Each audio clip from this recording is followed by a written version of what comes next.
Pleasure to be back. It's been a long time. I don't know how long. I don't know if it's 30 years, quite 30 years yet, but a lot of great years here, great experiences.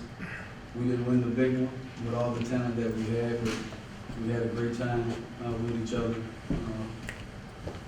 Like I said, a lot of people that I met over the years that I like to say contributed. I think we all look to be successful. We never know if we're going to actually live out our dreams, but this was certainly the beginning stages of that for me, attending this university, being given the freedom to explore, to be creative by Coach Brown. He saw something in me and just let me go. And it just so happened that the ball ended up falling for these 2 years. But you never do this alone. I don't think anything in life happens on your own. There's always experiences and people associated with your so-called rise to the top. Teammates, coaches, people that you've worked for, people that have rode the bench throughout the years, Father Bahi, all those people contributed to my growth. And again, I'm just super excited to be here. Thank you. All right, raise your hands, we'll get a mic to you. Who wants to hit first back there? Mahmoud, Jared Joseph, Fox 44 in Baton Rouge. During your first 2 years, when did you really know that you could just excel and dominate on the court like you did? Knowing? No. I didn't know until I got a feeling that I could do that after my second game. The first game I had about 12 or 13. The second game was 21, and that's when things felt a little usual. It felt like I was back in high school on the playground. Not to sound arrogant, it just felt a little easy. But I didn't want to say anything. I was superstitious a little back then. I didn't want to interfere with the moment. And then especially after Dale Brown pulled me to the side after that game, he said, look, we need you to score more. So I said, I'll try. I think it was Louisiana Tech here at 48. And then at that moment, it's like, okay, I think I can do this. But you never truly know, because anything can happen. And I was always expecting, and I think that's what kept me training hard in the basement gym so much, because I was always expecting, okay, they're going to change things up, double team, triple team, but hoping that this type of thing will continue. But you never truly know. Next, good question. Matt Houston, Channel 9, here in Baton Rouge. What do you most want to be remembered for? Oh, that's tough.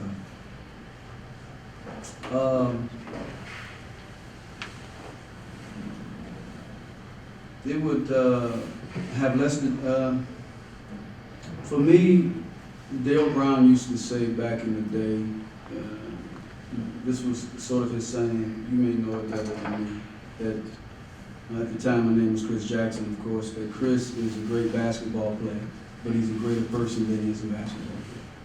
So when it's all said and done, basketball is just a tool.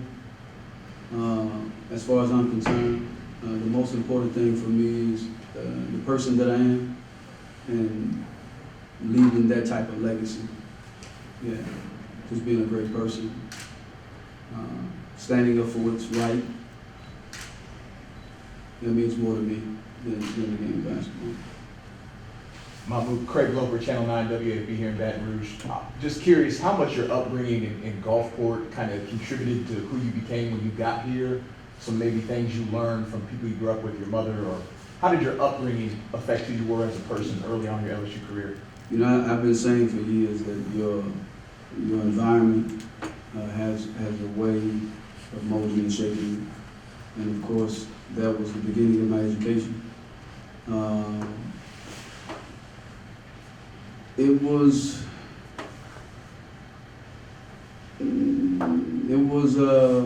how do I put it? I don't want to say everything, but I wouldn't be who I am, and I know that's cliche, But really, growing up in that environment, man, is, with Tourette syndrome, with my mother, not having a father, the fortune of coming across people, even in junior high school, but Coach Brazil, Coach Jenkins with the resume that they had in the game of basketball, Prince Jones, just the talent that came out of that area, constantly pushing each other, being hungry. I wouldn't be the person I am. I wouldn't be the player I am I really believe that if it wasn't for coming out of that environment. And I know there are a lot of people that come out of those environments that don't excel. But my upbringing, my grandmother, my aunts, my uncles, never allowing me to use my condition as a crutch, right? Telling me that for every weakness, God gives us a strength, and it's up to you to find out what that is. And it's meant to make you stronger, not weaker, and just constantly telling yourself these same stories. So definitely critical. Yeah. Good to see Hey, you. what's going on? Yeah. And I just talked to David Brewer, Crescent Sports. I talked to you a couple of times during this process. Can you articulate your feelings about all those people, big and small, who worked to try to make this day happen with you and for you? Man, you're asking a lot. Put all of that into a few.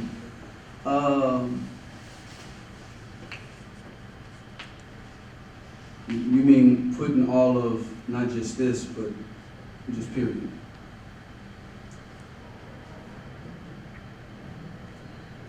Well, it goes back to what I began with. I wouldn't, the success that I was fortunate to have been able to, the things I was able to accomplish while I was here. And then not just while I was here, just the man that I'm trying to grow to become, as a human being, man. And I mentioned a few names before, but, the Gus Wilds, the Jamies on the bench, all of those little conversations, and every single person that you come across, even walking through the quad and meeting people, some of the football players, conversations that we have, and the little bits of nuggets that you constantly getting, because those things for me, I listen to people and I observe a lot. I don't always speak, but I definitely pay attention to my surroundings as much as possible, and I process things, and I literally wouldn't be, and I know it sounds cliche, but I really, those relationships are priceless. And, even Dale Brown giving me the autobiography of Malcolm, at that age when, the way I viewed the world was so limited, and it even still is limited, but the way I looked at myself and viewed myself and all of those things, man, it's just, I can't thank them enough. I can't thank God enough, because sometimes even like you said, those small things, we don't put a lot of weight on, but I do. Even a little smile sometimes, smile can be charity, right? It can do something for you. I mean, also those the ones to make the jersey retirement itself as well. Oh, okay. Yeah. Well, yeah. Well, I mean, the constant thing that I've been hearing, and things happen when it's time for them to happen, is why does it take so long? And this is really nothing that I've never pushed for. I'm grateful, extremely grateful for it. But all of those people, man, and I'll mention them tomorrow. But all of those people who, and I'll mention Dale Brown, of course, but who spoke out, who kept the wheels turning, who wanted to see this happening. This is definitely for them, all the work that they put in for that. And I can't thank them enough for it. I'm still trying to process everything and make sense of it, and I don't know how I'm gonna, when it actually happens, I don't know what my reaction is gonna be. But I'm super thankful. Yeah, super thankful. Scott? I think it's kind of revelation from the advocate. Earlier this year, Pete Maravich was recognized with the 50th anniversary of him breaking Oscar Robertson's record. and you guys still hold all the scoring records, the career, the freshman and sophomore junior. 50 years after his career, 30 years after your freshman year, more than 30 years now. Are you amazed a little bit that they still, all those records still stand? And do you feel, have you felt a connection before or after with Pete Maravich? Well, to answer the last one first, I remember when I was coming out of high school, and first time that I caught wind of some footage on Pete Maravich, and just some of the things that he can do with the basketball. But he had mentioned something that I found myself doing at an early age, but never had a name for it. And he mentioned the phrase mental imagery. And so from that moment and watching him and just that phrase itself, like, wow, he's doing the same thing that I do, made me more connected to him and want to know more about him. Am I amazed at that the record still holds, especially now with how many threes people are jacking up and how well they shoot? Yeah, very much so. And they say records are eventually meant to be broken. Now, I don't know about Pete's. Mine maybe, but yeah, I think you said 30 years. This wasn't even on the horizon for me. I mean, my goal was, look, man, I want to be the best NBA player I can be. And I want to be able to use that as a tool to help people. It was never in my thoughts, okay, I want to be the all-time leading scorer and freshman, and I want that right. I still pinch myself, and I'm not exaggerating. Anything I say, I'm not exaggerating. I literally still pinch myself. At a guy, literally 5'11" and a half, out of Gulfport, Mississippi, with the odds in so many ways. Some people may look at being stacked against me and still holding the all-time, freshman scoring record. And it's nice to know that everybody from LSU hold that record, even though Pete has 3. So selfishly, I like to see it continue for a while just because of that. Mike Scarborough with TigerBait.com. Who are some of the former teammates of yours that you stay in touch with throughout the decades? And you're going to be 51 in about a week or so. Yeah. Talk about your longevity. What do you chalk that up to? Is it, I think you fast and you stay lean? Is it? I'm sure everybody's always grilling you about how you stay healthy, headed towards AARP age. Yeah. Don't remind me. Stanley Roberts. We all have different lives, so it's not nowhere near as much when we were here. Maurice Williamson at times. Occasion Vernell Singleton, who was my roommate my first year. But as far as my still being here and still being able to play, and I just try to make it a lifestyle. Try to watch what I eat, try to get proper rest. For me, my faith is critical. It governs everything I do, even though, of course, I'm far from perfect. So staying away from negative stress and just constantly moving. I have 5 beautiful children, and now they're older. So even when they were younger, getting them out there and playing with them. And so these are the things that I just constantly do. But I believe those things for me: pray hard, work out hard, try to eat right, get proper rest, stay away from negative stress, and hope that all of that continues to work. Yeah. Michael Cowell, WBRZ TV here in Baton Rouge. You talk about the journey that you've been on, and I'm just curious, did you ever think that this would be possible? Obviously, you faced some adversity earlier in your career. Does it speak to maybe the perceptions of society in South Louisiana being able to change along with you and welcome you back? Is that anything that ever enters your thought process? And does it please you to know that maybe people have these fond memories of you and not necessarily as a controversial figure? When you say this was possible to be the retirement or Yes. the career? Yeah, and just kind of, I guess, the whole welcome you back. Yeah. Well, as far as the career first, you have to believe in the possibility, or you wouldn't work as I wouldn't have woke up the way I did and trained the way I did. I didn't think that it was possible. But again, as I said earlier, this wasn't even on the horizon for me, having this type of impact on the game in particular.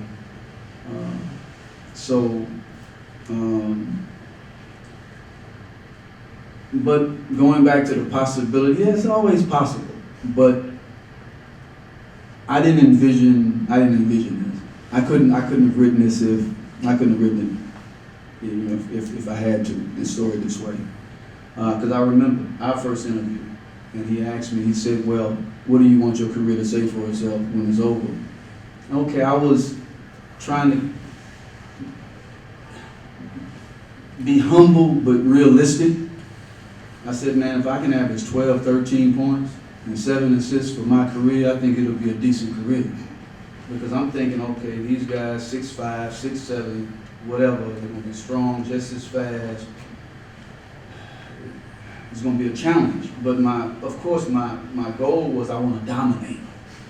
I wanna be great. And my first game was actually around 12 or 13, and then 21, then 48, and 30, then 50. I'm like, wow. So this is, again, I can't fully, I'm still, man, just trying to process it. I'm still trying to, I know it's gonna hit me, and I hope it don't hit me when I get on that court tomorrow. You know, but I know it's gonna hit me at some point.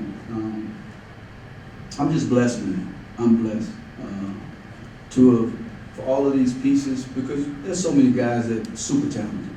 Some that probably by far way more talented and skillful than I am. And sometimes it's just being in the right place at the right time, the right coaching. I mean, everything just clicking on all cylinders. And I mean, it so happened that Fess Irving was here before I came. And I'm looking to play against Fess. And then I hear that he transfers for whatever reason because I'm coming. And of course, I'm still not looking at it like, okay, I never conditioned myself to take things for granted as much as possible. I say, look, oh, the door is wide open for me. There's no competition. No, I'm still, every practice, every game, I'm looking at Russell Grant. I'm looking in my mind that you guys are better than me. And I got to prove myself every day. And so, but it kind of worked out to where I was just given the reins, so to speak, after that first game, but after that second game, and it just opened up. So, yeah, I hope I answered the question. We got time for one or two more before we wrap it up.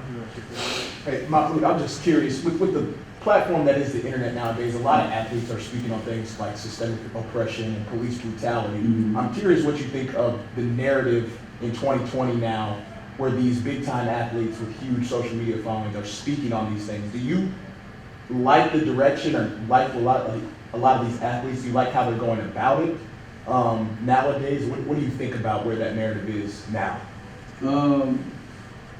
I like some of it, and some of it I don't. But I think it's very important. Look, we're human beings like everybody else. That goes without saying. And the platform that we have, there's the old adage that to whom much has been given, much is expected. And I think in so many ways it's irresponsible for for people to expect just because a person may be an athlete that they lose their citizenship in other ways, in other areas. You know, we actually vote, we pay taxes. There's so many. We actually do everything else everybody else does. And to assume that our voices should be stripped because maybe, okay, you're not considered a professor or a scholar. I don't think knowledge, by and far, sometimes we look at, okay, you should have this amount of knowledge and expertise before you speak. I disagree. I think if you have the smallest amount and you have a passion for it, this is the way you grow. If you got a heart and you want to say something, say something. And that's how you get feedback. Then he may come back with something and say, I disagree, and why, and this is how you learn. So I think it's beautiful. But so there's some of it that makes sense to me and it looks good, and some of it doesn't. I do believe you should be informed to some degree, but I love it. It's a huge platform, and use it. I mean, we have, again, our families suffer just like everybody else's family, right? And as athletes, we go through our things, whether it's mental illness. I mean, we deal with the same experience. You know, whether we're respectful of politicians, CEO, or engineer, the same thing. So I love it, man, and I hope that they'll continue to do that. Because a lot of people are listening. A lot of people, and I think athletes, by and large, not that I can necessarily say, well, it's the best policy, but it seems that the youth are listening. Not that it's, but they're listening to athletes sometimes way more than their parents and politicians, right? So if you say something, just try to make sure that it's thought-provoking as much as possible, it's true, and own it, you know. And that's the thing too, when you throw something out there, especially in this day and age, own it. Yeah. So, yeah. Glenn? Hey, Glenn Gilboy, USA Today, Louisiana. What are a couple of games that you still think about when you're at LSU or remember well, or big wins, and just what did you enjoy about LSU off the court with your teammates? Some of the big games, Georgetown, Notre Dame, those were, I mean, with the amount of fans that came out, attention to those games, beating UNLV for 2 years in a row. Of course, those games that kind of put me in the spotlight, Louisiana Tech, the Florida, they had like a laundry list of all Americans, and it was at Florida. The game I had 9 points, the only game I scored under double figures. Which game was that? That was Auburn, because I was in my feelings. So I think about that. And you said something else, I'm trying to remember. What you enjoy about LSU off the court with teammates? Man, I just, you know what, I enjoy my teammates. I enjoy the campus, life. But most of my time, really, I didn't really go out. I didn't do it. Most of my time was spent in this basement that I think was now with volleyball. You know, I spent a lot of my time in that basement. And because for me, basketball was life or death. You know, I didn't see a future for myself academically. So I knew, look, if I'm gonna have a chance of being successful, I gotta give everything I have to this game and hope that it works out. So, I just meant, you know, the leadership that, and I know it's related to basketball, but it's kind of off basketball too, man. I mean, I really value, when I first got here, man, Ricky Blanton was like special. You know, here you have a person that's been here all of this time. I'm a freshman, and he not ever gave me the impression in how he looked at me that there was any feelings of jealousy or envy. You know, he was willing to just, man, share with me the knowledge he had. He was supportive, and for me, he exemplified literally what leadership meant. You know, like selfless. And I know Dale Brown said, you know, he talked to him and he bought into that idea. And then Wayne Sims as well. These guys were special to me in terms of just how they conducted themselves and how they were as individuals. But, man, a lot of people. I appreciate the struggle. Because, man, we had a game one night, man, it was late. And, you know, sometimes athletes, human beings, we can be pampered, but especially athletes in certain situations. And I try to stay away from that. But I remember one game we ended up, it was late, man. We had to hand in some assignments the next day. And I can't remember her name, but they assigned to us some tutor. And we had to go through the quad and sit in some office. And that's one of the few times I'm like, man, just give me the answers. It means I'm ready to go to bed. You know, you sitting there, she's sitting there trying to make you think, and it's like 11, 12 o'clock, and I can't think at this time. You know, but we had to we stayed up all night. And as soon as we went to bed, like an hour or so, I almost missed handing my work in. because, I mean, it was that late. So you really, when you get older and you go through stuff like that, man, you look back, you don't like it then, but you appreciate it when you get older. Yeah. Last question. I don't know how close or not you are with the current LSU team, but what do you think about this current era of LSU basketball? You know what, man, the game has changed. I don't look at it a whole lot, but, you know, when I do look at it, just generally speaking, I know what it takes, and we all do. All of us are successful in our own fields, some degree, some quote unquote more than others. But man, we know what it means, or we know what it takes to be able to get to this level and compete. And so when I look at the game, it's more so, man, I'm looking at details, of course, and skill level, but I'm more so, man, I'm just rooting for guys. I just want guys to make it and make it the right way, you know, do the right thing, take care of people, take care of your families, you know, be a benefit to humanity. But the game has changed, and I haven't really watched it a whole lot, so I can't really get too specific, but just generally speaking, I'm just rooting them, I'm wishing them all much success in everything they do. Yeah. Are you going to play again this summer? Big three? I signed a contract again to play, so I'm loving it because the younger they get, like I said, I don't know if people were listening earlier, it excites me because if I get the best of them, they look bad. And if it's a close match, they look bad. And then if they happen to get the best of me one game, they're going to say the man's 51 minutes. So I said, you got more to lose than I do, so it's easy to play.